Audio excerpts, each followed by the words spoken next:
So I hear that Mr. Modi has renamed Rajiv Gandhi Khel Ratan Award to Colonel Dhyan Chand's name.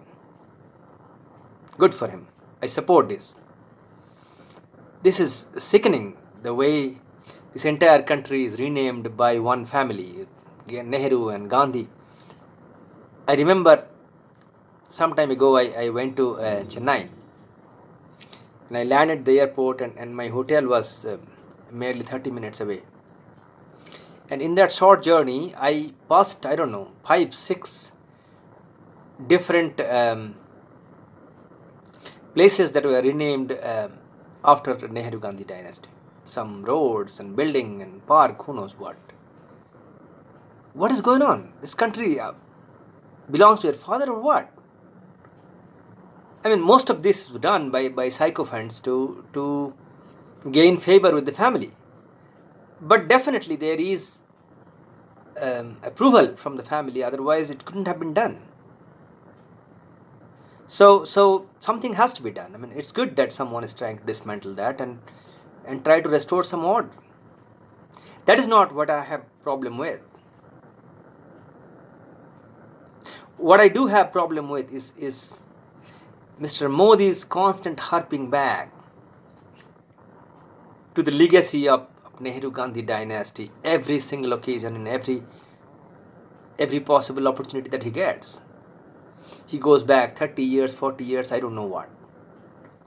Now why I'm so upset with that is because, first of all, criticism is a very negative thing. Anybody can criticize.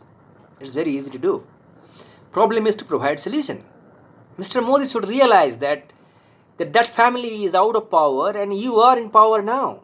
You are not supposed to criticize, you're supposed to provide solution. But it doesn't provide any. Now we are all human beings, particularly Mr. Modi. He's a lesser of a human being. So I understand. In 2014, when he was fighting the general election and is fighting Rahul Gandhi and everything, so he went after the family and he ridiculed Rahul Gandhi and he called him Papu and Sahazad. I understand. It was done for electoral gain, to win an election. It's a fair game. Okay? But he didn't stop. Even after getting elected, he kept on doing the same thing. And his chamcha media and all his henchmen kept on doing the same thing. What purpose does it serve? Nothing.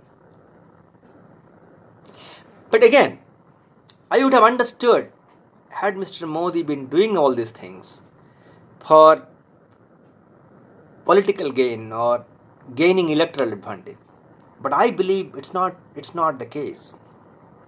I believe that Mr. Modi's criticism of the Nehru Gandhi dynasty stems from a much baser human instinct. It stems from his deep-seated insecurity and his deep-seated inferiority complex. He understands that he can never touch that greatness, and that's where it comes from. See, with all their frailty, with all their weakness, Mr. Nehru and Mrs. Gandhi, they're the finest human beings. They were intellectual giants. They were immensely courageous. And they made the ultimate sacrifice for their country. Compare that with Mr. Modi. He is an intellectual pygmy. He made no sacrifice. In fact, he's buying luxury planes and making Sis Mahal for his dwelling. Okay? And he has no leadership. He can only divide, cannot unite. But he is very ambitious. So ambition without quality is a very dangerous thing, and we have seen what danger can that cause in when we saw this abrupt lockdown and all this giving away all these vaccines. We understood how much damage ambition without quality can do. So the only thing Mr. Modi has, that he can speak well in Hindi. That gets him vote in North India. So he gets elected, but he doesn't know what to do after getting elected. And problem is, Mr. Modi knows that he can never touch the towering greatness of Mr. Nehru or Mrs. Gandhi. And he also knows that the people of this country will never put him in the same pantheon of, of Mr. Nehru or Mrs. Gandhi, no matter how many general elections he wins. So all Mr. Modi can do is do some damage to this country and become a footnote to this history. Thanks for watching.